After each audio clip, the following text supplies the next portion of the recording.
The views, opinions, and representations expressed on the Night Dreams Talk Radio Network and its website are those of the hosts, guests, and participants, and are not necessarily those of or endorsed by the network, its affiliated stations and broadcasts, the management, other hosts, or advertisers of the network.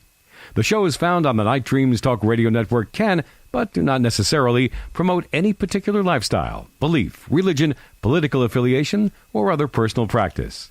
These shows are for entertainment purposes only and are not intended to treat, diagnose, and or claim any cure of disease or condition or give any medical or legal advice.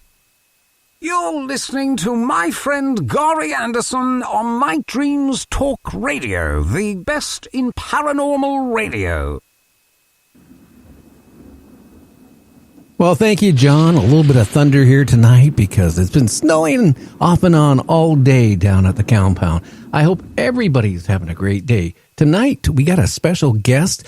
She's going to be talking about MUFON. She's going to be talking about reportings of UFOs and about her book. She'll be right on right after this.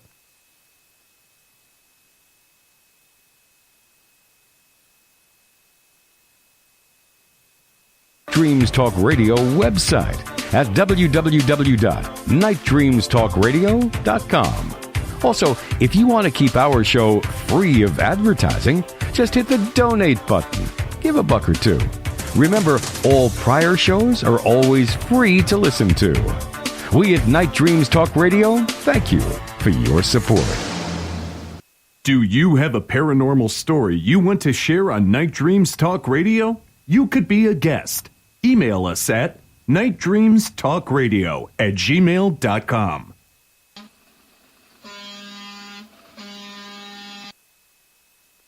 Okay, truckers, I hope you're all tuned in tonight to Night Dreams Talk Radio.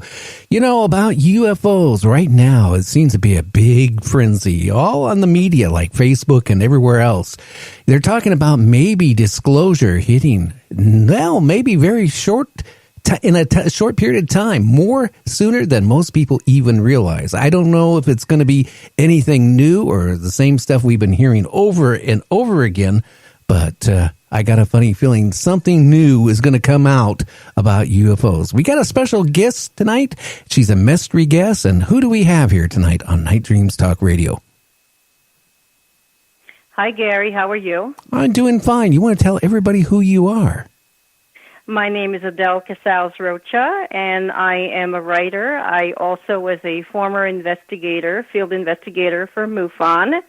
I was involved in a flap that happened here in my county in Pennsylvania.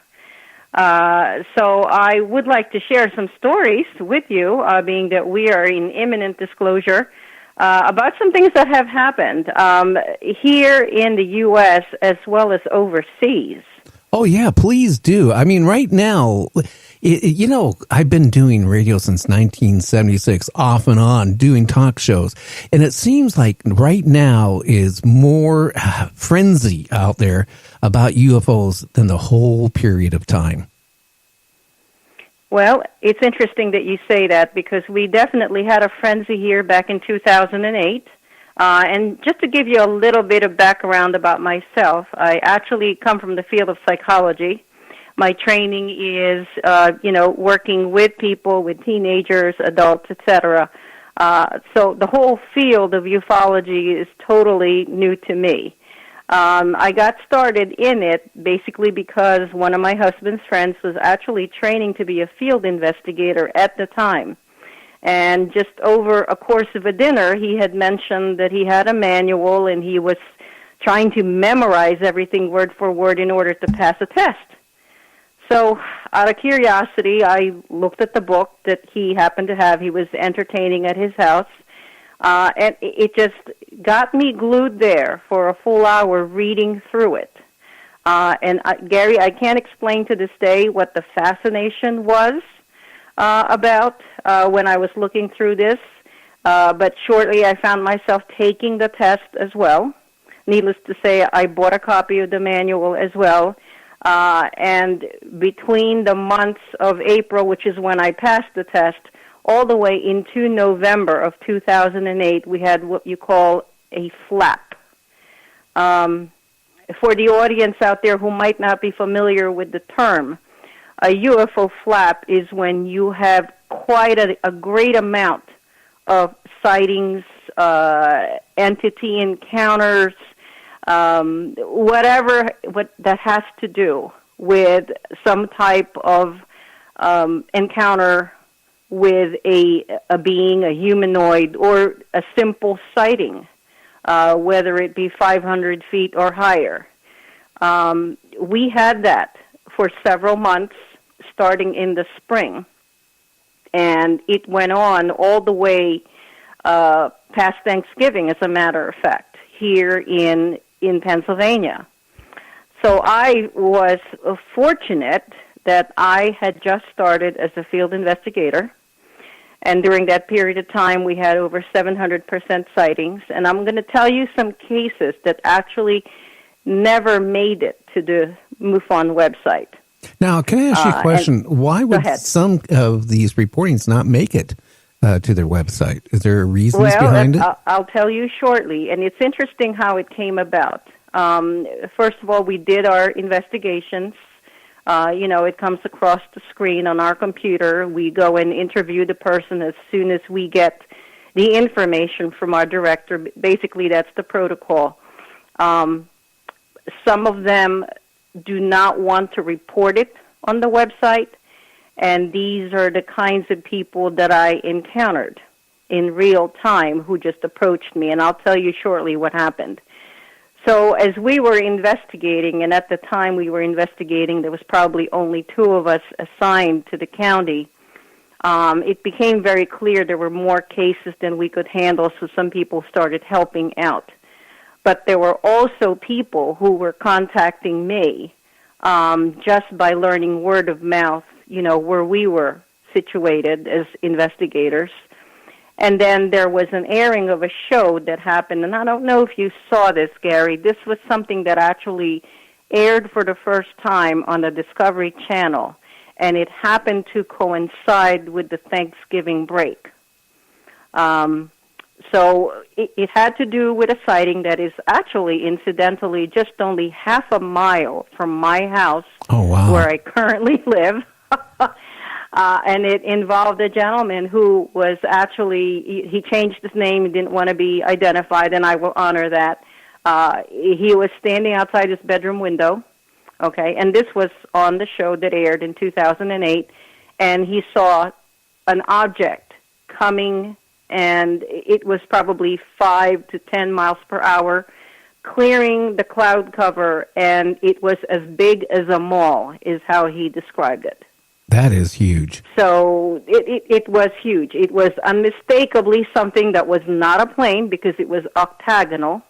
It had windows on all sides, and it had flags. And if you think about college pennants, they were kind of like sticking out on different parts of the octagon of this object. So he's in his bedroom.